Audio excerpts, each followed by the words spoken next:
అతిథుల పరిచయం శ్రీ ఇంద్రనీల్ గారు, ప్రముఖ విశ్లేషకులు, రాజకీయ వ్యూహకర్త, శ్రీ శివశంకర్ గారు, వైఎస్ఆర్ కాంగ్రెస్ పార్టీ అధికార ప్రతినిధి. ఇక ఈ సర్కి సంబంధించినటువంటి ఇష్యూలోకి వెళ్ళడానికి ముందుగా ఒకసారి తెలంగాణ వార్తలు కూడా చూసిన తర్వాత వెళదాం. బిఎల్ఏలు మరింత అప్రమత్తంగా ఉండాలి, మన ఓట్లను మనం కాపాడుకోవడం అత్యంత కీలకం అన్న సజ్జల రామకృష్ణారెడ్డి. సో దీని మీద మనతో మాట్లాడటానికి శేఖర్ గారు ఒకరున్నారు. శేఖర్ గారు నమస్కారం, చెప్పండి, ఈ ఓటర్ల జాబితా సవరణ ఎలా జరుగుతోంది, మీ అనుభవం ఏంటి? సార్ నమస్తే. నమస్తే. తెలంగాణ రాష్ట్ర వ్యాప్తంగా మనకు 3,38,00,000 మంది ఓటర్లు ఉన్నారు. 6 లక్షల మందికి పారాలు పంపినట్లు ఎలక్షన్ కమిషన్ చెప్తా ఉంది. దాదాపు 99% పంపిణీ పూర్తయింది అన్నట్టు చెప్తుంది. కానీ గ్రౌండ్ లెవెల్లో అట్లా లేదు. ఎక్కడ కూడా పూర్తి స్థాయిలో ఫార్మ్స్ డిస్ట్రిబ్యూషన్ అనేది జరగలేదు. ముఖ్యంగా గ్రేటర్ హైదరాబాద్ నగరంలో 47 లక్షల మంది ఉన్నారు. దాదాపు 46 లక్షల మందికి పంపిణీ చేసినామని చెప్తున్నారు. కానీ ఏ గల్లీకి పోయినా, ఏ కాలనీకి పోయినా మాకు ఫామ్ రాలేదు అన్నటువంటి వాళ్ళ సంఖ్య ఖచ్చితంగా ఎంతో కొంత రాలేదన్న వాళ్ళు ఒకటి, ఇచ్చినా తీసుకెళ్ళట్లేదు, ఇట్లా ఎక్కడిది అట్లా తీసుకెళ్ళాలి, వీళ్ళు ఎందుకు తీసుకెళ్ళట్లేదు అర్థం కాక కొంతమంది. ఇచ్చినా కూడా కొంతమంది తీసుకోపోవట్లేదు. తీసుకోపోయిన వాళ్ళకు ఫిలప్ ఎట్లా చేయాలి, అది ఎట్లా నింపాలి, ఏంది అన్న దాని మీద కూడా కొంత క్లారిటీ లేకపోవడము, బిఎల్ఓలకు కూడా పూర్తి స్థాయిలో శిక్షణ ఇవ్వకపోవడం అన్నది కూడా కొంత నష్టం జరుగుతా ఉంది. రెండోది, గ్రేటర్ హైదరాబాద్ నగరం లాంటి ప్రాంతాల్లో రెంటర్స్ ఎక్కువగా ఉంటారు. అట్లాగే ఇతర రాష్ట్రాల నుంచి వచ్చిన వాళ్ళు కావచ్చు, ఇతర దేశాలలో ఉండేటువంటి వాళ్ళు కూడా చాలా మంది ఉంటారు. వాళ్లకు కొంత అవగాహన కల్పించడంలో ఎలక్షన్ కమిషన్ పూర్తి స్థాయిలో సఫలం కాలేదు అన్నట్లుగానే తెలుస్తుందని చెప్పుకోవచ్చు. ఇక రాజకీయ నాయకుల విమర్శలు, ప్రతి విమర్శలు ఒకరి మీద ఒకరు ఎక్కువగా చేసుకుంటా ఉన్నారు. ముఖ్యంగా పిఎల్ఓలను చాలా ప్రాంతాల్లో తిరగనియట్లేదు అని బీజేపీ పార్టీ, ఎంఐఎం పార్టీ మీద విమర్శలు చేస్తా ఉంది. దాని మీద ఎలక్షన్ కమిషన్ కి కూడా కంప్లైంట్ చేసింది. ఇదే కాంగ్రెస్ పార్టీ కూడా పూర్తి స్థాయిలో కొంత గ్రౌండ్ లెవెల్లో సాఫీగా జరగనివ్వట్లేదు అన్నటువంటి విమర్శలు కూడా వస్తా ఉన్నాయి. బీఆర్ఎస్ పార్టీ ఈ రోజు సెంట్రల్ ఎలక్షన్ కమిషన్ దగ్గరికి పోతుంది. సర్ ప్రక్రియకు సంబంధించినటువంటి అంశం మీద ఫిర్యాదు కూడా చేసేటువంటి అవకాశాలు ఈ రోజు ఉన్నాయని చెప్పుకోవచ్చు. కానీ ఎలక్షన్ కమిషన్ ఆ పత్రాల మీద చెప్తున్నట్టుగా, పేపర్స్ మీద చెప్తున్నట్టుగా గ్రౌండ్ లెవెల్లో రియాలిటీ మాత్రం లేదు అన్నట్టుగా చాలా స్పష్టంగా అర్థమవుతుంది. Right, thank you. ఎందుకంటే నాకు కూడా అనుభవం, బిఎల్ఓ ఆయన వచ్చారు, వచ్చి అప్లికేషన్లు ఇచ్చారు. 5 నిమిషాల్లో అయిపోద్ది ఆయన దగ్గర ఉంటే పూర్తి చేయడానికి. మళ్ళీ వస్తానని, మళ్ళీ మీరు పూర్తి చేసి ఉంచండి, మళ్ళీ వస్తానని చెప్పి వెళ్ళిపోయారు. సో ఇంతవరకు రాలేదు. మేము కొన్ని పూర్తి చేసాం. దాంట్లో నాకు కూడా 2 డౌట్లు వచ్చినాయి. ఫస్ట్, రిలేషన్షిప్ అన్న దాని మీద. రిలేషన్షిప్ అన్నది ఏంటి, మనకున్నది వైఫో లేకపోతే చిల్డ్రన్ వీళ్ళు ఉంటారు. మరి కొత్తగా రిలేషన్షిప్ ఎవరిని పెట్టాలి అనేది నాకు అర్థం కాలే. సరే అయినా కూడా వైఫ్ అని రాస్తాం. మరి అది కరెక్టో కాదో మనకు తెలియదు. ఇంతవరకు మళ్ళీ ఆయన రాలా బిఎల్ఓ. ఇది కాస్త కన్ఫ్యూజన్గానే ఉంది కదా. బేసికల్లీ ఏమిటంటే సార్, ఈ కేంద్ర ప్రభుత్వం కానీ ఎలక్షన్ కమిషన్ కానీ ఇదంతా ఏదైనా ఒక ప్రాసెస్ ఉంటే దాన్ని ఫస్ట్ హిందీలో రెడీ చేస్తారు. ట్రాన్స్లేటర్లు వాడేసి వేరే భాషకి ట్రాన్స్లేట్ చేసి ఇచ్చేస్తున్నారు. దానివల్ల ఏంటంటే ప్రాపర్గా అది మనం చదివినా కూడా అర్థం కాని పరిస్థితిలో ఉంది ఈ రోజున ఇచ్చిన ఎన్యూమరేషన్ ఫామ్. ఎన్యూమరేషన్ ఫామ్లో లెఫ్ట్ సైడ్ ఒక బాక్స్, రైట్ సైడ్ ఒక బాక్స్ ఉంటుంది, కింద ఒక బాక్స్ ఉంది. కింద బాక్స్ అనేది కామన్ బాక్స్, అది అందరూ నింపాల్సింది. అవసరం ఉంది. ప్రతి ఒక అప్లికేషన్ ఫారం పట్టుకొచ్చి ఇంటింటికి తిరుగుతున్నారు కదా, అప్పుడే ఓటర్ నమోదు యాక్చువల్గా బిఎల్ఓ దగ్గరుండి చెప్పాలి ఎక్కడ ఏమి నింపాలి అనేది. ఎందుకంటే ఎలక్షన్ కమిషన్ జనరల్గా ఎస్ఐఆర్ అనేది రెగ్యులర్గా జరిగేది కాదు కాబట్టి దాన్ని ఎలా నింపాలి అనేది ప్రచారం చేయాలి, అసలు అవగాహన కల్పించాలి.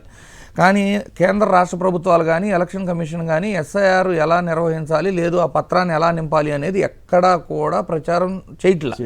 దీనివల్ల మేజర్గా గందరగోళం ఉంది. ఇంకోటి ఏంటి, ఇది బిఎల్ఓనే చేయాల్సిన పని. బిఎల్ఓలకి ట్రైనింగ్ ఇచ్చినప్పుడు కూడా ఏం చెప్పారు, ఇది బిఎల్ఓ నింపాల్సిన వర్క్ ఇదంతా. సో వాళ్ళు ఏం చేస్తున్నారు, వర్క్ లోడ్ అనుకుంటూ కాగితం ఇచ్చేసి నింపేయండి అంటున్నారు. అక్కడ కూర్చొని ప్రాబ్లం కూడా ఉంది సార్. నేను నోటీస్ చేసింది అసలు బిఎల్ఓలకే ప్రాపర్ ట్రైనింగ్ అవ్వాలి. బిఎల్ఓలకే ప్రాపర్ ట్రైనింగ్ అవ్వలేదు. ఆ ట్రైనింగ్ ఇచ్చేటప్పుడు మేబీ వీళ్ళు ఏమనుకుంటుంటారంటే, ఇన్ని వేల మంది ఉన్నారు కదా, వర్క్ స్టార్ట్ అయినప్పుడు పక్కనాడు చేసేది చూసి మనం కూడా అదే చేస్తే పోయిద్ది అనుకున్నారేమో. కానీ కొన్ని సందర్భాలు ఇందులో పౌరసత్వం రిలేటెడ్ ఇన్ఫర్మేషన్ ఉంది సార్. దానివల్ల ఏంటి, ఒకవేళ 2002లో మ్యాపింగ్ లేకపోతే 2002లో ఉన్న బంధువులు అంటున్నారు. బంధువులు కాదు, తల్లిదండ్రులు మాత్రమే మెన్షన్ చేయాలి మీరు. అవును, అంటే కాదు వాళ్ళు ఓటర్ ఐడి కార్డు అంటారు, నియోజకవర్గం అంటారు, ఏంది గందరగోళం. కొన్ని బిఎల్ఓలు అయితే తల్లిదండ్రులు చనిపోయారు అన్నారు అనుకోండి, చనిపోయారు, చనిపోయినా కూడా అప్పుడు ఉంటే చాలు మనకి. బట్ 2002లో అవును, అది ఎక్కడో ఉంటారు, వాళ్ళు ఎక్కడో ఉంటారు, మనం ఎక్కడో ఉంటాం, అవన్నీ తీసుకురమ్మంటే నాకేం అర్థమే కాలేదు. అసలు ఇంకోటి ఇవేమీ లేకపోయినా కింద బాక్స్ నింపేసి ఎన్యూమరేషన్ ఫామ్ వెనక్కిస్తే ఫస్ట్ డ్రాఫ్ట్ లో వచ్చేస్తుంది సార్. అయిపోయా తర్వాత ఏదన్నా నోటీస్ వస్తే మనం డేట్ ఆఫ్ బర్త్ ప్రూవ్ చేసుకోవాల్సి వస్తాం, ఏదైనా డాక్యుమెంట్ రిలవెంట్ అప్పుడే డాక్యుమెంట్ పెట్టమనండి డేట్ ఆఫ్ బర్త్ కావాలంటే. అంతేగాని వాళ్ళకే అవగాహన లేదు అంటున్నా. ఇందులో గందరగోళం అయితే చేస్తున్నారు, మరి ఇది ఏ ఉద్దేశంతో చేస్తున్నారు కానీ. శివశంకర్ చెప్పండి, ఇప్పుడు ఇక్కడ తెలంగాణలో ఈ రాజకీయ సమస్య కంటే ఇటువంటి టెక్నికల్ సమస్య ఎక్కువ కనపడుతుంది. ఏపీకి వచ్చేసరికి కొంచెం గందరగోళంగా రాజకీయ సమస్యగా కూడా మారినట్లుంది కదా. తెలుగుదేశం వాళ్ళ సొంత వ్యవహారంలాగా మార్చుకున్నారనే ఆరోపణ, మయ్యాప్ అనే ఆరోపణ. సో వీటి మీద అక్కడున్న అనుభవం ఏంటి, మీరంతా ఎట్లా జాగ్రత్త పడుతున్నారు? నిన్న కూడా సజ్జల గారు చెప్పారు కదా అప్రమత్తంగా ఉండాలని. సార్ నమస్తే సార్, మీకు అదేవిధంగా సోదరులు ఇంద్రనీల్ గారికి, సాక్షి వీక్షకులు నమస్కారములు. ఇప్పుడు మీరు అన్నట్టు తెలంగాణలో అనేటువంటి టెక్నికల్ ఇష్యూ అయితే, ఆంధ్రప్రదేశ్ లో వచ్చేసేసి టెక్నికల్ ఇష్యూతో పాటు పొలిటికల్ ఇష్యూస్ అరైజ్ అవుతా ఉన్నాయి. ఎందుకంటే ఫస్ట్ పొలిటికల్ మాట్లాడదాం. తెలుగుదేశం పార్టీ ఏం చేసింది, మైటీడీపీ అనేటువంటి యాప్ పెట్టి, యాప్ లో మీరు గమనించారో లేదో, ఏ రాజకీయ పార్టీకి సంబంధించిన వాళ్ళు, ప్రిఫరెన్షియల్ ఓటు ఎవరిది, క్యాస్ట్ ఏంటి, ఇటువంటి సమాచారాన్ని అంతా సేకరించేసేసి కులాల వారీగా టార్గెట్ చేస్తూ ఏ కులమైతే వైఎస్ఆర్ కాంగ్రెస్ పార్టీకి అనుకూలంగా ఉంటది వాళ్ళ ఓట్లు టార్గెట్ చేస్తాం అనేటువంటిది ఒక యాప్ డెవలప్ చేసేసి ఇచ్చారు. తర్వాత మేము గందరగోళం చేసేసి ఎన్నికల కమిషన్కి వెళ్ళిన తర్వాత ఆ 2 ఫీల్డ్స్ బయట పబ్లిక్ కనపరాకుండా సపరేట్ చేశారు. అంటే లోపల ఉండే తీసుకున్నారో ఇంకోటి లేదు. ఇక రెండవది వచ్చే లోపల ఇదే తెలుగుదేశం పార్టీకి సంబంధించిన నాయకులు, కార్యకర్తలు ఈ బిఎల్ఓలకు సంబంధించినది గవర్నమెంట్ యాప్ అనేటువంటిది వాళ్ళ మొబైల్లోనే ఉండాలి. ఆ మొబైల్స్ తీసుకొని తెలుగుదేశం పార్టీ కార్యాలయంలో కూర్చొని ఎన్యూమరేషన్ ఫామ్స్ ఏదైతే తెలుగుదేశం పార్టీకి అనుకూలంగా ఉన్నారో వాళ్ళ ఫామ్స్ అన్ని కూడా అప్లోడ్ చేసుకుంటూ మిగతా ఫామ్స్ అన్ని అప్లోడ్ చేయకోకుండా ఉన్నారు. నిన్న కూడా ఆత్మకూరులో, నెల్లూరు జిల్లా ఆత్మకూరులో పెద్ద అది కూడా ఎన్నికల కమిషన్ కూడా నిన్న సమర్పించాము. పూర్తిగా తెలుగుదేశం పార్టీ వారి కనుసన్నల్లో ఎన్యూమరేషన్ ఫామ్స్ కూడా మీ ఇంటికి వచ్చి ఇచ్చారు కదా సార్. నార్మల్ గా ఎన్నికల కమిషన్ ఆదేశాల ప్రకారము ప్రతి ఒక్క ఓటర్కి 2 ఎన్యూమరేషన్ ఫామ్ ఇవ్వాలి. ఎందుకంటే ఒకటి అక్నాలెడ్జ్మెంట్. ఇప్పుడు 2 ఫామ్స్ ఇచ్చేసి ఫిలప్ చేసిన తర్వాత మీకు దగ్గర ఒకటి ఉంటే ఆ రసీద్ తీసుకొని భవిష్యత్తులో మీరు ఛాలెంజ్ చేయొచ్చు. నేను ఎన్యూమరేషన్ ఫామ్ ఇచ్చాను బిఎల్ఓకి, ఇదిగో నాకు అక్నాలెడ్జ్ ఫామ్ ఇచ్చారు, వాళ్ళు అప్లోడ్ చేయలేదేమో, నాకు ఓటు ఎందుకు ఎలా మిస్ అయింది అనేది అడగచ్చు. కానీ ఆంధ్రప్రదేశ్ లో ఏం చేస్తున్నారంటే దాదాపు 90% వరకు ఒకటే ఎన్యూమరేషన్ ఫామ్ ఇస్తున్నారు. ఆ ఫిలప్ చేసుకొని తీసుకెళ్లిన తర్వాత అక్నాలెడ్జ్మెంట్ లేదు. హైదరాబాద్ లో అయితే 2 ఇచ్చారు, ఇక్కడ ఆంధ్రప్రదేశ్ లో 10% వరకే 2 ఇస్తున్నారు. మిగతా వాళ్ళకి 2 ఇవ్వట్లేదు, ఒకటే ఇస్తున్నారు. అక్నాలెడ్జ్మెంట్ ఎలా ఇచ్చారా లేదా, తీసుకెళ్లిన తర్వాత మా పార్టీ వాళ్ళు అప్లోడ్ చేస్తున్నారో లేదో ఎక్కడ ఎలా తెలుస్తుంది అనేటువంటిది ఒకటి. ఇక రెండవది సార్, ఎన్యూమరేషన్ ఫామ్స్ మొత్తం 100% ఇచ్చినట్టు చూపిస్తున్నారు. ఇంకా దాదాపు లక్షలాది ఫామ్స్ అన్ని కూడా ఇంకా రాలేదు. తర్వాత డిజిటలైజేషన్ కేవలం 4 రోజులు ఆంధ్రప్రదేశ్ లో 14వ తారీఖుతో ఇది ముగుస్తుంది. ఈ రోజు 10వ తారీఖు. ఈ 4 రోజుల్లో దాదాపు 30 నుంచి 40% వరకు అప్లోడ్ చేయాలి. ఇక్కడ ఇంటర్నెట్ కూడాను ఇటు వెళ్తే ఉత్తరాంధ్ర ఆ యొక్క గిరిజన ప్రాంతాలకు వెళ్తే కనుక ఇంటర్నెట్ పనిచేయదు. ఓన్లీ ఆఫీసుల్లో ఎక్కడో కూర్చోవాలి. వైఫై అనేటువంటి ఫెసిలిటీ లేదు. మొబైల్స్ లో ఎన్ని అప్లోడ్ చేస్తారు, ఎలా అవుతాయి? మిగిలిన ఓట్లన్నీ కూడాను ఎక్స్టెన్షన్ అడిగితే ఎన్నికల కమిషన్ లేదంటుంది. ఈ మిగతా ఓట్లు ఏమైంది? ప్రిఫరబుల్ గా టీడీపీ ఓట్లు అప్లోడ్ చేస్తున్నారు. మా ఓట్లు అనేటువంటిది సంబంధించిన ఫారమ్స్ అప్లోడ్ కాలేదు. లాస్ట్ లో మిగిలిపోయింది, ఇంకే టైం అయిపోయిందంటే ఏంటి ఈ ఓటర్ల పరిస్థితి అనేటువంటిది గందరగోళంగా ఇదైతే.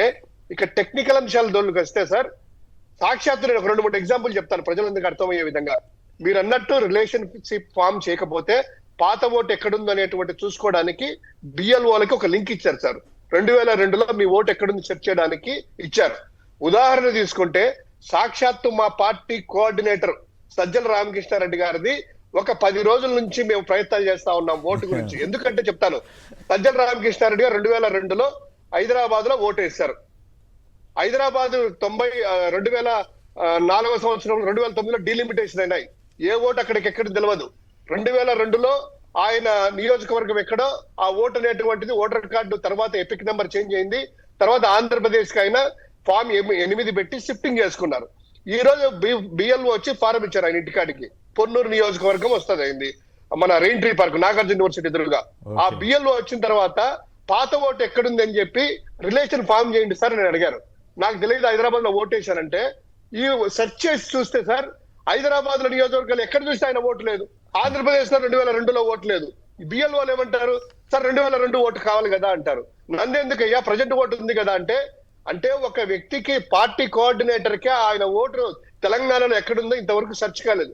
మేము కూడా చూసాము, ఆన్లైన్ లోకి వెళ్ళేసి లింక్ లో ఓపెన్ చేసేసి సజ్జల రామకృష్ణారెడ్డి గారు సన్నాఫ్ సుబ్బారెడ్డి అని ఆ ఓటు దొరకలేదు. అంటే ఉదాహరణకి సాక్షాత్ సెట్టిపల్లి రఘురామరెడ్డి గారు 4 సార్లు ఎమ్మెల్యేగా చేశారు మైదుకూరు నియోజకవర్గం. ఆయన ఓటు ఆయన ఊర్లో లేదు. 2002లో ఆయన ఓటు వేసింది ఎక్కడయ్యా, అప్పుడు కూడా నేను ఎమ్మెల్యేగా నెగ్గానని చెప్తే. అంటే ఇంత గందరగోళంగా వాళ్ళకి శిక్షణ సక్రమంగా లేదా అప్లికేషన్ సరిగ్గా పనిచేయట్లేదా, టెక్నికల్ గా ఎలా ఎన్ని ఛాలెంజెస్, లిమిటెడ్ టైం ఉంది, 4 రోజులే ఉంది, ఏంటి దీనికి? ఏదేమైనా ఇట్లాంటి దిక్కుమాల ఆలోచన ఎలక్షన్ కమిషన్ లో ఏ మహానుభావుడు చేశాడో కానీ ఎంత గందరగోళంగానూ ఉంది. ఇంకా మరింత సమస్యల్లోకి తీసుకెళ్తుందేమో అనే భయం అయితే జనంలో ఉంది. వెంకట్ గారు హైదరాబాద్ నుంచి. వెంకట్ గారు నమస్కారం. ఇంకోటి ముఖ్యమైనటువంటిది ప్రజలకందుకు అర్థం కావాల్సింది, ఫామ్ 6 ఉన్నాయి సార్. వాళ్ళు చెప్పిన నోటిఫికేషన్ లో జూలై 1వ తారీఖు 2026 సంవత్సరానికి 18 సంవత్సరాలు నిండిన వాళ్ళందరికీ కూడా కొత్త ఓటు తీసుకోవాలి. దాదాపు సగం మంది ఓటర్లు ఫామ్ 6 ఇస్తే ఇప్పుడు తీసుకోవట్లేదు. ఫామ్ 7 లో డెత్ అయినట్టు డిలీట్ చేయండి అయ్యా వాళ్ళు అని చెప్తే ఇప్పుడు అవి డిలీట్ చేయి, ఆ ఫామ్స్ తీసుకోవట్లేదు. షిఫ్టింగ్ కొత్తగా పెళ్ళైన అమ్మాయిలు ఆ ఊరికి వెళ్ళింటారు, ఆ ఊరి నుంచి ఈ ఊరికి వచ్చింటారు, వాళ్ళు షిఫ్టింగ్ పెట్టమంటే ఫామ్ 6 కానీ ఫామ్ 7 కానీ ఫామ్ 8 కానీ ఏ యొక్క బిఎల్ఓలు కూడా తీసుకోవట్లేదు. ఈ పని మాకు ఎక్కువైంది సార్, అది ఎక్కడ చేయాలంటున్నారు. అంటే ఈ ఓట్ల పరిస్థితి ఏంటి? అది ఓటర్ ఐడి కార్డు అటాచ్ చేస్తే చాలా వరకు సమస్య తగ్గిపోతుందని అందరూ అంటున్నారు. కానీ మరి వ్యవస్థలు మాత్రం ఎందుకో అటువైపు వెళ్ళట్లేదు, గందరగోళం కొనసాగిస్తున్నట్టు. వెంకట్ గారు హైదరాబాద్ నుంచి. వెంకట్ గారు నమస్కారం. సంక్షిప్తంగా మాట. ఇది ఈ సర్పక్రియని మీ జర్నలిస్టులు అందరూ హ్యూమన్ క్రైయండి. మీరు you should take it to central commission, election commission notice తీసుకోవాలండి. ఇది స్టాప్ చేయాలండి. ఇది అర్థం లేకుండా ఉంది. ప్రజల్ని మద్దతు డెమోక్రసీ ఏది 2 సెకండ్లకు ఓటేసినట్టే ఆంధ్రప్రదేశ్ లో, ఏపీలో 2 సెకండ్లకు ఓటేశారు. అలాగే ఉంది ఇది కూడా, ఎవరు వినేవాడు లేడు. ఓకే, అర్ధరాత్రి అది అర్థమై. ఇప్పుడు మా బోటాళ్ళం కూడా ఒకప్పుడు ఈవీఎంలో ఏం మోసం జరగదని అనుకునేవాళ్ళం. కానీ పరకాల ప్రభాకర్ గారు అంత డీటెయిల్డ్గా చెప్పిన తర్వాత ఖచ్చితంగా మోసం జరిగిందని నమ్మే వాళ్ళలో నేను కూడా ఒకనయ్యాను. ఏదైనా సరే కరప్షన్ అవకాశం ఉందండి. అది ఈవీఎం కూడా మనిషి తయారు చేసిందే. రైట్, ఓకే అండి. మరొకరు పేరయ్య గారు టంగుటూరు నుంచి. పేరయ్య గారు నమస్కారం, మాట్లాడండి సంక్షిప్తంగా. సార్ నమస్తే అండి అందరికి పెద్దలకి. మీకు సార్, నేను మా అమ్మాయి సచివాలయంలో జాబ్ చేస్తుంది. ఆమె 2002 ఆ బాధలన్నీ పడి మాకు అన్ని సౌకర్యాలన్నీ చేసింది సార్ మా పాప. ఓకే. ఇప్పుడు మాకు నిన్న ఆంధ్ర యూనివర్సిటీ నుంచి ఒక లేడీ నాకు ఫోన్ చేసి, సార్ మీది ఏ జిల్లా, ఏ నియోజకవర్గం ఏంటి అని చెప్పేసి, మీకు ఎందుకమ్మా అంటే, సార్ నేను రిస్ట్రిక్ట్ చేస్తున్నాను, నేను రిస్ట్రిక్ట్ స్కాలర్ని, నాకు కొద్దిగా మీరు చెప్పాలి సార్, మీరు పెద్దలేనంటే సరే ప్రకాశం జిల్లా అని చెప్పాను. ఏ నియోజకవర్గం అంటే కొండేపు అని చెప్పాను. సార్ మీ ఏజ్ ఎంత అని అడిగింది. సార్ మీ ఏజ్ ఎంత, తర్వాత మీరు అంతకుముందు దేనికి ఓట్లు వేశారు? ఇప్పుడు సందర్భం ఏంటి మీరు చెప్పేది నాకు అర్థం కాలేదు. మనం మాట్లాడుతుంది ఓటర్ల జాబితా సవరణ, ఇదేదో మరి ఓటర్ల జాబితాలోని శివశంకర్ గారు చెప్పినట్టుగా ఎవరు ఏ పార్టీలో ఎక్కడెక్కడి నుంచి ఎన్ని సంవత్సరాల నుంచి ఏ పార్టీకి వేసిన ఐడెంటిఫై చేస్తున్నారు. అవి కూడా అడుగుతున్నారు. అడిగితే చెప్పమాకండి దయచేసి, చెప్పకుండా వాళ్ళ మీద కంప్లైంట్ చేయండి. ఎట్లా అడుగుతున్నారు, ఎందుకు అడుగుతున్నారని. అదే నేను చెప్పాను. ఏమ్మా అసలు మీరు రిసెర్చ్ ఏంటి, నన్ను అడగడం ఏంటి? రకరకాల ప్రయత్నాలు చేస్తున్నారా? రైట్, ఏం చేద్దాం మరి సమాజం. సార్ ఈ కాలర్ తో నేను కూడా ఏకీభవిస్తా సార్. మా వాళ్ళు కూడా పొంగనూరు, పీలేరు నియోజకవర్గాల నుంచి పార్టీ వాళ్ళే ఫోన్లు సేమ్ ఆంధ్ర యూనివర్సిటీ నుంచి, నేను చెప్తుంటే కోరిలేట్ అవుతుంది, ఆంధ్ర యూనివర్సిటీ నుంచి గత 10 రోజుల నుంచి ఫోన్లు వస్తున్నాయి. మేము వైఎస్ఆర్ కేంద్ర కార్యాలయం నుంచి ఫోన్ చేస్తున్నామని చెప్పారంట.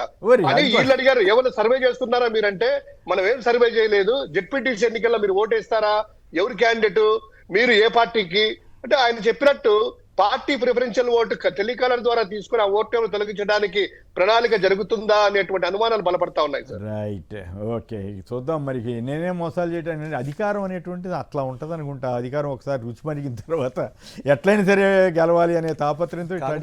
ఇక్కడ ఒక్క విషయం సార్, బిఎల్ఓలు అనేది రాష్ట్ర ప్రభుత్వం నియమించింది కదా, మీరు రీసెంట్ ఎలక్షన్స్ను ఒక రెఫరెన్స్ తీసుకుంటే పశ్చిమ బెంగాల్, తమిళనాడు అండ్ కేరళ ఎస్పెషలీ 3 రాష్ట్రాల్లో కూడా అధికారం పోయింది కదా, వాళ్ళు అధికారంలో ఉన్నప్పుడే ఎస్ఐఆర్ నడిచింది.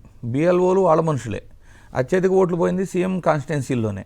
కానీ ఇక్కడ గుర్తుపెట్టుకోవాల్సింది ఏంటంటే, ఒకవేళ ఓటు తొలగించబడింది, ఓటు తొలగించబడితే ఆ ఓటు తొలగించబడిన సదరు వ్యక్తి వైఎస్ఆర్సీపీ సానుభూతిపరుడు అనుకోండి, ఎవరిని విమర్శిస్తాడు?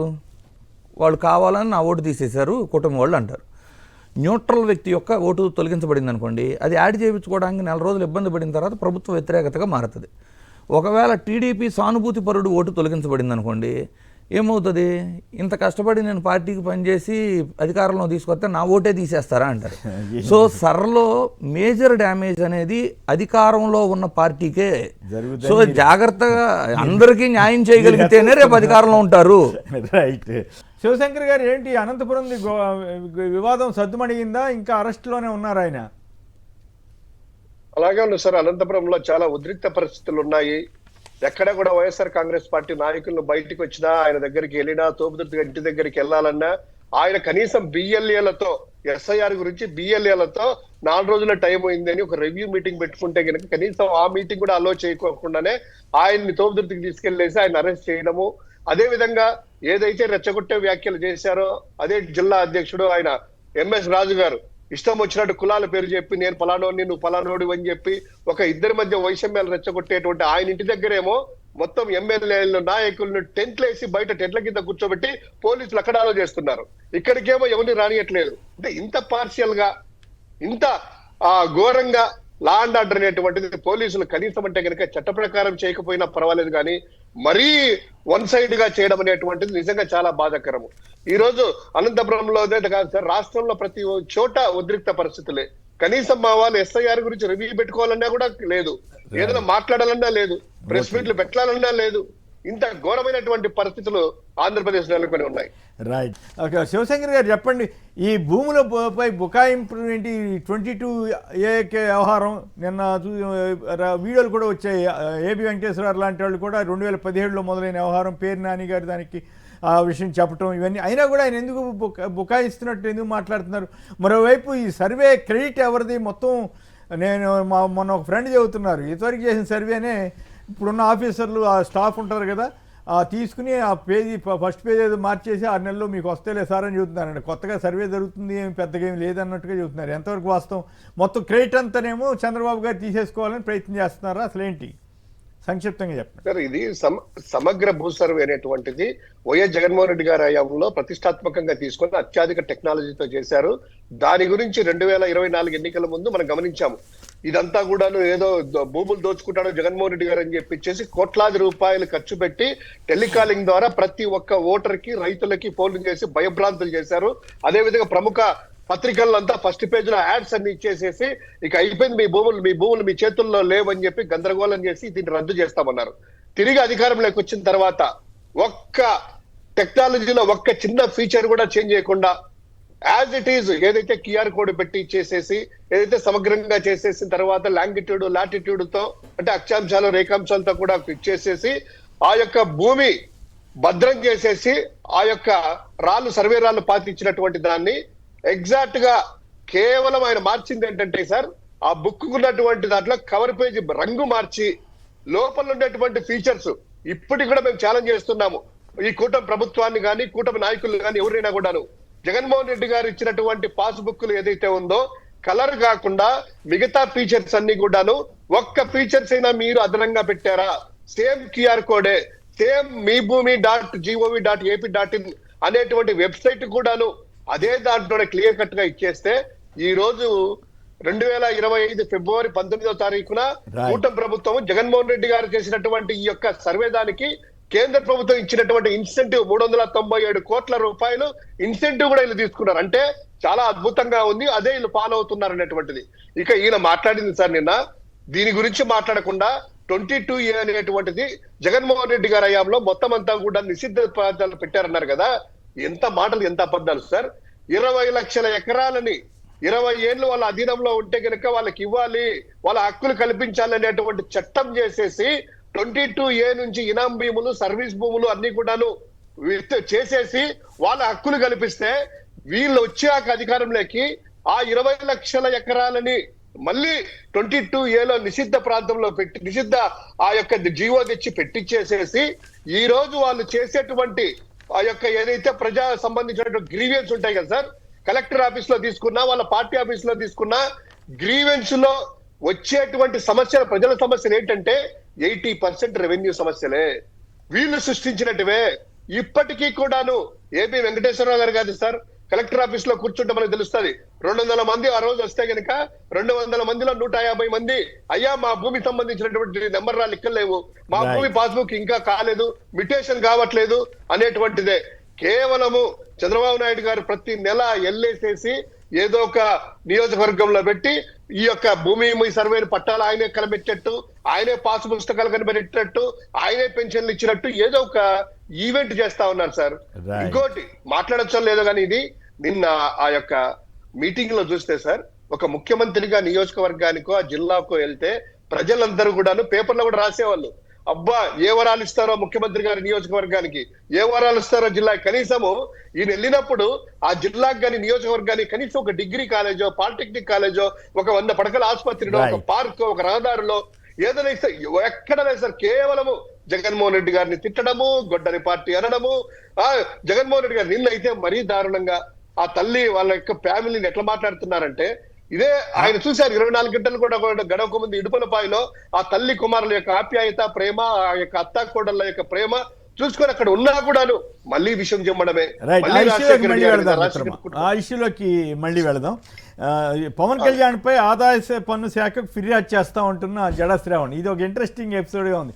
జడా శ్రావణ్ మీద పవన్ కళ్యాణ్ పార్టీ వారు, జనసేన వాళ్ళు ఏదో చేసినట్టున్నారు కదా, జనసేన వాళ్ళు చేస్తే ఇప్పుడు జడా శ్రావణ్ గారు పవన్ కళ్యాణ్ మీదే చేశారు. మీ ఆదాయ పన్ను వ్యవహారం ఇవన్నీ కూడా ఏది వాస్తవం ఏది అవాస్తవం? సార్ బేసికల్లీ సినిమా ఇండస్ట్రీలో ఒక సినిమా హిట్ అయినప్పుడు ప్రకటించే కలెక్షన్స్ కూడా అన్నీ కూడా వాస్తవాలు అసలు ఎక్కడ ఉండవు.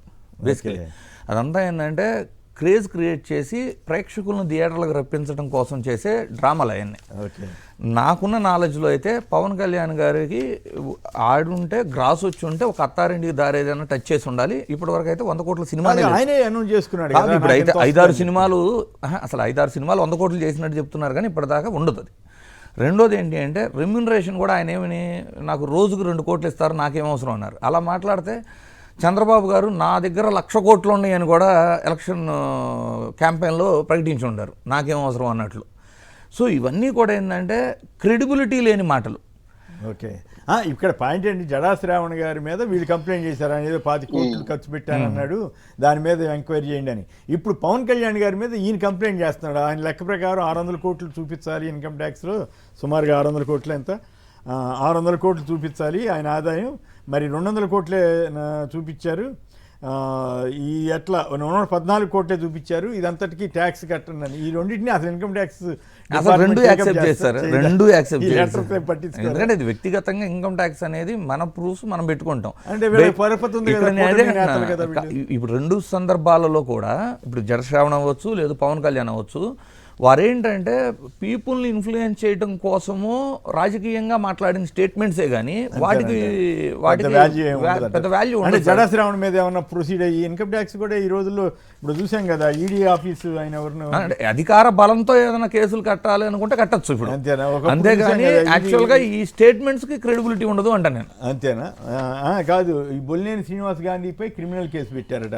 ఇప్పుడు ఇదే ఆఫీసర్ మీద అప్పట్లో వైసీపీకి వ్యతిరేకంగా ఈయన రకరకాల ప్రయత్నాలు చేశారని, దాడులు చేయటం ఇవన్నీ చేశాడని అప్పట్లో ఆరోపణలు వచ్చినాయి. ఆ తర్వాత ఈయనే జిఎస్టీ కేసులో దేంటనో దొరికిపోయారు. ఇట్లా అంటే ఐటీ, ఈడీ, సిబిఐ ఇటువంటి అన్ని కూడా ఇప్పుడు మన ఏపీలో స్టేట్ గవర్నమెంట్ సంస్థలు కూడా ఇవన్నీ ఇన్ఫ్లుయెన్స్ గురవటం వల్ల న్యాయ వ్యవస్థలతో సహా ఏది కాదు, ఇండిపెండెంట్ బాడీస్ అయినా మీరు చెబుతున్న ఐటీ, ఈడీ లేదు పోలీస్ వ్యవస్థ అవచ్చు, న్యాయ వ్యవస్థ అవచ్చు, ఎలక్షన్ కమిషన్ అవచ్చు, అన్నీ కూడా అధికార బలానికి కొంత తలగుతున్నాయి అనేది ప్రజలకి స్పష్టంగా తెలిసిపోతుంది ఈ రోజుల్లో.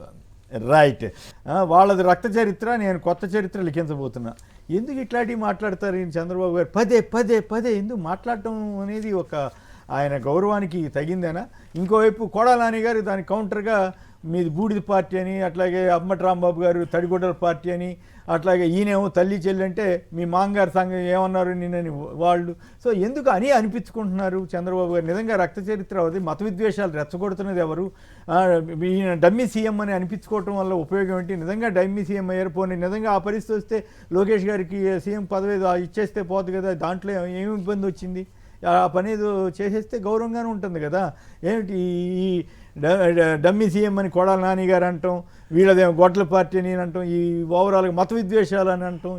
బేసికలీ సార్, ఏదైతే హామీలు ఇచ్చి అధికారంలోకి వచ్చారో ఆ హామీలను నెరవేర్చడంలో కావచ్చు, లేదు డెవలప్మెంట్ ప్రొసీజర్లో అవ్వచ్చు, బేసిక్ నీడ్స్ అసలు సామాన్య ప్రజలకు విద్య, వైద్యం లాంటి వాటిలో అవ్వచ్చు, ఈ అన్ని రకాలుగాను. స్కూళ్ళ పరిస్థితి మీద దాదాపు 10 లక్షలు ఎంతమంది తగ్గారు? 43 లక్షల విద్యార్థులు 30 లక్షలకే వచ్చారు. అంటే అధ్వానమైన పరిస్థితిలో ప్రభుత్వ పాలనకు వచ్చేసిన తర్వాత ఇవన్నీ డైవర్షన్ పాలిటిక్స్లో భాగంగా వాళ్ళు మాట్లాడాల్సింది, పాలనలో భాగంగా మాట్లాడాల్సినవన్నీ వదిలేసి తిట్టించుకోవటం అనే స్టాండ్కి వెళ్ళిపోయారు. అయితే ఇక్కడ వైఎస్ఆర్సీపీ మాత్రం తప్పు చేస్తుందేమో అనిపించింది నాకు. వాళ్ళు ఒకవేళ తిట్టారే అనుకోండి, మీరు తిరిగి తిట్టే బదులు ఈ సంక్షేమ పథకాలు అవ్వచ్చు, హామీలు అవ్వచ్చు, ఆరోగ్యశ్రీ అవ్వచ్చు, ఫీజు రియంబర్స్మెంట్ అవ్వచ్చు, వాళ్ళు మీరు వాళ్ళ కొమ్మ మునుగుద్ది, వైసీపీ కొమ్మ మునుగుద్ది, ఆయన సమాధానం చెప్పలేదు అనుకోండి, నిజంగానేమో అని చంద్రబాబు గారి మాటలు నిజంగానేమో నమ్ముతారు కదా. అట్లా కాదు సార్. ఒకవేళ విమర్శించినా కూడా వ్యతిరేకంగా ఇవన్నీ మాట్లాడి కదా విమర్శించాలి. కేవలం అంటే వాళ్ళు గొడ్డల పార్టీ అంటున్నారు కాబట్టి డైరెక్ట్ గా తప్పు చెప్పాడు కదా, మా సంక్షేమ పార్టీ అని అంటారు, మీది బూడిద పార్టీ అని కొడాలి నాని గారు. అంటే ప్రజలు అసలు డమ్మీ సీఎం అని డైరెక్ట్ గా అనగలుగుతున్నారంటే ఆ పరిస్థితి ఎందుకు వచ్చింది మరి? డమ్మీ సీఎం అంటే అది కళ్ళ ముందు కనబడిపోతుంది కదా సార్. ఈ రోజున ఏం జరుగుతుంది? వంట వార్పు లాంటి ప్రోగ్రామ్స్, ఎక్కడికన్నా వెళ్ళి వంట నేర్పటాలు, ఇలాంటి ప్రోగ్రాంలో సీఎం ఉంటున్నారు. యాక్చువల్గా సీఎం చేయాల్సిన ప్రతి each and every activity Lokesh గారి కనుసన్నల్లో నడుస్తున్నాయి అనేది ప్రజలకు క్లియర్గా కనబడుతుంది. సో దానివల్ల ఇప్పుడు కొడాలి నాని గారు ఇంకెవరో అన్నది తప్పు అయితే కాదంటాను. ఒకప్పుడు మీరు కానీ నోటీస్ చేస్తే రామారావు గారిని డమ్మీ సీఎం చేశారు, ఇప్పుడు కొడుకు చేతిలో ఆయన డమ్మీ అయిపోయారు. రామారావు గారిని చంద్రబాబు గారు చేశారు, చేయలేదంటారా? చేయబట్టే కదా చేసిన మాట నిజం. నాకు బాగా గుర్తు, కర్షక పరిషత్ అనేది పెట్టించి మొత్తం అన్ని డిపార్ట్మెంట్, వ్యవసాయ రంగానికి సంబంధించినటువంటి వివిధ రంగాల డిపార్ట్మెంట్లే ఆయన కంట్రోల్లోకి తీసుకున్నాడు.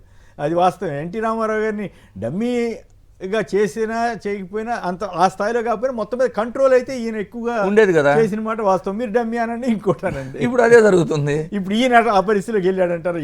వెళ్ళారు సార్, చాలా క్లియర్ కనపడుతుంది కదా. ఇప్పుడు సీఎం హోదాలో జస్ట్ చేయాల్సిన పనులన్నీ లోకేష్ గారు చేస్తున్నారు. ఈయనేమో ప్రచార ఆర్భాటం లాగా అక్కడ ఇక్కడ మీటింగ్లు పెట్టడం, లేదంటే ప్రజలను వెళ్ళి చేపలు కొనటాలు, వంట వండటాలు, ఈ ప్రోగ్రామ్స్ లో బిజీగా ఉన్నారు. ప్రమోషన్ ఎందుకు లోకేష్ గారిని సీఎం చేసేస్తే గౌరవంగా ఉంటుంది కదా. యాక్చువల్గా అయితే సార్ రైట్ డెసిషన్ అంటే పొలిటికల్ స్ట్రాటజిస్ట్గా నన్ను అడిగితే చేసుకోవాలనుకుంటే ఇప్పుడే చేయాలి. చేస్తే అంటే అతని పరిపాలన చూసి నచ్చితే మళ్ళీ ఓటేస్తారు, లేదు అంటే దాన్ని బట్టి వేరే. కాకపోతే ఇప్పుడు చేయకపోతే ఏమైందంటే ఈ పవన్ కళ్యాణ్ అండ్ లోకేష్ మధ్య గ్యాప్ పెరిగేదే కానీ తగ్గేది ఉండదు ఇప్పుడు చేయకపోతే. ఇప్పుడైతే ఒప్పుకుంటాడు పవన్ కళ్యాణ్ గారు, ఒప్పేసుకున్నట్లే. ఆయన ఎలా ఒప్పుకుంటాడు సార్? అందులో అసలు 15 ఏళ్ళు కలిసి ఉంటా అంటున్నారు కాబట్టి అసలు ఆయనతో ప్రాబ్లం లేదు. వెనకాడుతున్నారు అంటే ప్రైమ్ మినిస్టర్ కూడా ఒప్పేసుకున్నారు. ఎవరికైనా ఇన్నేళ్లు అధికారం అనుభవించిన తర్వాత సొంత కొడుకు ఇవ్వాలన్నా కూడా ఆ సీటు అంతేనా? కొంత తపన ఉంటుంది, ఉంటుంది అధికారం ఆ పవర్ అలాంటి. కానీ ఒత్తిడి కూడా ఉందంటారు కదా ఆయన మీద, లోకేష్ గారికి సీఎం పదవి అప్పచెప్పాలని. ప్రజలకు ఏదైతే చెబుతున్నారో కొడుకు కూడా అదే చెబుతున్నారేమో, రేపు రేపు రేపు అనే విధంగా. కానీ ఇది చాలా ఇప్పుడు ప్రచారం మొదలైంది అనుకోండి, ఈ డమ్మీ అనే పదం అది ఆయనకి అప్రతిష్ట కదా. ఇంతకాలం పవర్ఫుల్గా ఉన్నాను అనుకుంటాడు కదా ఆయన. అంటే ఇంకా ఆయన ఆలోచించుకోవాలి సార్, ఆలోచించుకోవాలి. రైట్. శివశంకర్ గారు చెప్పండి, ఒకవైపు ఏమో కొడాలి నాని గారి ఈ వ్యాఖ్యలు, రెండో వైపు ఏమో మత విద్వేషాలు సహించం, రక్త చరిత్ర అని చంద్రబాబు గారి వ్యాఖ్యలు, ఈ రెండింటిని మీరు ఎట్లా విశ్లేషిస్తారు? రక్త చరిత్ర అనేటువంటిది ఎవరి హయాంలో ఉంది? ఎప్పుడైతే మీరు కూడా చూస్తుంటారు జర్నలిస్ట్ గా, ఎవరు ముఖ్యమంత్రిగా ఉన్న హయాంలో రాయలసీమలో ఫ్యాక్షన్లు ఎన్ని జరిగాయి, రాజశేఖర రెడ్డి గారు ముఖ్యమంత్రి అయిన తర్వాత ఏదైతే నీటిపారుదల అన్ని కూడా ఫోకస్ పెట్టించేసి మాకు సంబంధించినటువంటి గాలేరు నగర్ దగ్గర నుంచి ప్రతి ఒక్క ప్రాజెక్టులు వచ్చిన తర్వాత అప్పుడు ఫ్యాక్షనిజం అనేటువంటిది తగ్గింది. ప్రజల్లో ఇప్పుడు ప్రశాంతతగా ఉన్నారు. దాని వాతావరణాన్ని ఈయన మళ్ళీ పొల్యూట్ చేస్తున్నా ఉంటుంది. నిన్న మాటలు ఒకసారి గమనించండి సార్, ఎక్కడ మతగాలను సృష్టించారు, ఎవరు కులాలు ప్రోత్సహిస్తున్నారు, ఎవరు రాజకీయాలు చేస్తున్నారు. ఆయన ముఖ్యమంత్రిగా వచ్చారు, ముఖ్యమంత్రిగా మాట్లాడండి, అభివృద్ధి మాట్లాడండి, లేదా మీ పార్టీ వేదిక లేదన్నట్టు దాని గురించి మాట్లాడండి.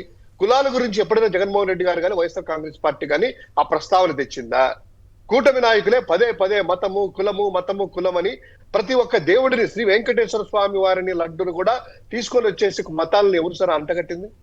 ఆ మతాలు అంటగొట్టి రెచ్చగొట్టిచ్చేసి ఏదో విధంగా వైఎస్ఆర్ కాంగ్రెస్ పార్టీని కార్నర్ చేయాలి, లేదా ఒక కులానికో ఒక మతానికో పరిమితం చేయాలి, కొన్ని మతాలను ద్వేషించాలి అనేటువంటి ఒక ఆలోచనతో విద్వేషాలు రెచ్చగొట్టే విధంగా ప్రసంగాలు చేస్తున్నటువంటిది ఎవరు?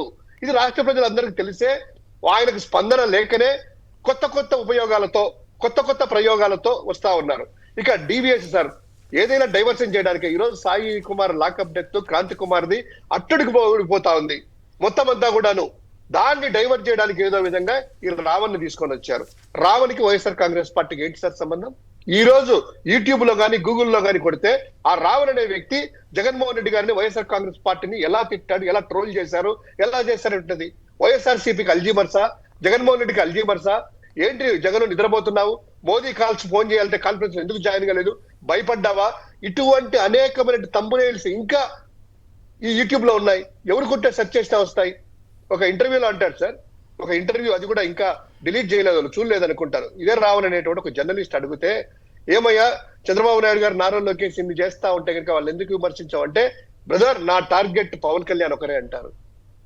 ఆయన అనేటువంటి మాటలు వైఎస్ఆర్ కాంగ్రెస్ పార్టీ మీద ఇన్ని చేశాక కూడాను వీళ్ళు వచ్చి చంద్రబాబు నాయుడు గారు రావనేటువంటి వైఎస్ఆర్ కాంగ్రెస్ పార్టీకి అంటగడతారు.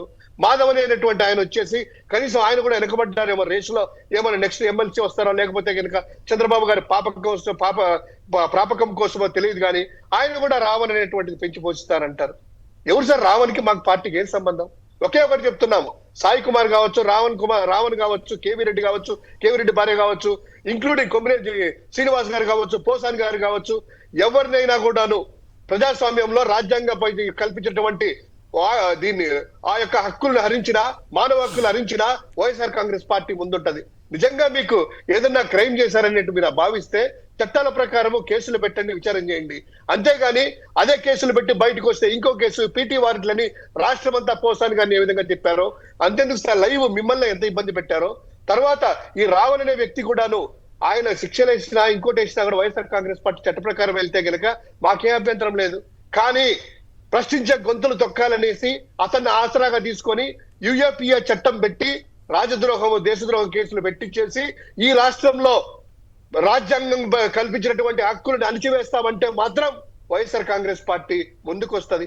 ఈరోజు సాయి కుమార్ లాకప్ డెత్ ఆ బూడిద చేసిన వైనాన్ని కూడాను జగన్మోహన్ రెడ్డి గారు బయటకు వచ్చిన తర్వాత, అక్కడ విజిట్ చేసిన తర్వాత ఈ మానవ సమాజానికి కానీ, ఈ రాష్ట్రానికి కానీ, దేశానికి కానీ ఎక్స్పోజ్ అయింది. అంతవరకు కనీసం అంటే ఎలా చేశారు సార్? లోపలనే చేశారు. క్రాంతి కుమార్ ఒక దళిత వ్యక్తిని ఏ విధంగా చేశారు? ఆయన లాకప్ లో సంబంధించినటువంటిది. ఇవన్నీ కూడా ప్రశ్నిస్తే వైఎస్ఆర్ కాంగ్రెస్ పార్టీకి కులాలు అంటగడతారా? ఇవన్నీ ప్రశ్నిస్తే వైఎస్ఆర్ కాంగ్రెస్ పార్టీకి మతాలు అంటగడతారా? మీరు ఎంత మతాలు అంటగట్టినా, కులాలు అంటగట్టినా వైఎస్ఆర్ కాంగ్రెస్ పార్టీ కులాలను, మతాలను బేరీజ్ చేసుకుని రాజకీయం చేయదు. ఈ రాష్ట్రంలో ప్రజల హక్కులను కాపాడే పార్టీ, ఏకైక వ్యక్తి జగన్మోహన్ రెడ్డి గారే. ఆయన బయటకు వచ్చి ఒక సమస్య హ్యాండిల్ చేస్తేనే ప్రజలకు ఎక్స్పోజ్ అవుతుంది, ప్రభుత్వం మీద ఒత్తిడి పెరుగుతుంది. మీరు ఒత్తిడి భరించలేక ఏకపక్షంగా వైఎస్ఆర్ కాంగ్రెస్ పార్టీ జగన్ నాకు ఒక ఆసక్తికరమైన ప్రశ్న, ఇది రావణ్ కేసులో రాజద్రోహం కేసు పెడితే మీరు సపోర్ట్ చేస్తారా, డ్యామ్ డూమ్ వాయికి దాన్ని వ్యతిరేకిస్తారా అని ప్రచారం చేస్తున్నారు కదా వైసీపీ. గతంలో వైసీపీ గవర్నమెంట్ ఉన్నప్పుడు మీ అసమ్మతి నాయకుడు ఒక ఆయన ఢిల్లీలో కూర్చుని రోజు కులాలు, మతాల గురించి ప్రచారం చేస్తే మీరు ఆ కేసు పెడితే అసలు అమ్మో ఇంకా ఆ కేసు పెడతారా అని మీ మీద విమర్శలు చేశారు. ధైర్యంగా వాళ్ళు టీడీపీ వాళ్ళు మద్దతే ఇచ్చారు కదా. ఇప్పుడు రావణ్ కేసులో మీ మీద ఆరోపణలు చేస్తుంటే మీరు ఆ పాత కేసులు ఏమి రిఫర్ చేయకుండా ఎందుకు డిఫెన్స్గా ఎందుకు మాట్లాడుతున్నారు?